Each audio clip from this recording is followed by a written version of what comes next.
দেখেন যারা সৌদি আরবে বলদিয়ার কাজ করেন, দেখেন কি কাজ করে।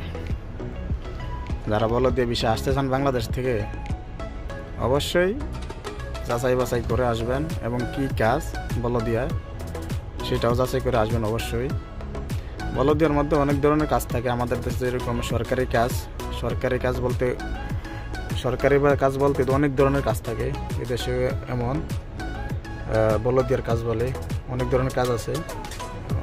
দেখা যায় রাস্তার অনেকে করে রাস্তার ল্যাম্পপোস্ট লাগায়, অনেকে কারেন্টের কাজ করে, অনেকে রাস্তার কাজ করে, অনেকে রাস্তার ক্লিনারের কাজ করে, অনেকে যেমন বরমিল উঠায় গাড়ি দিয়ে।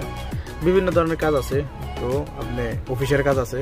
তো আপনি কি বিষয়ে আসবেন এবং কি কাজে আসবেন সেটা হচ্ছে আপনার উপর নির্ভর, আপনার যোগ্যের উপর নির্ভর, এই আর কি।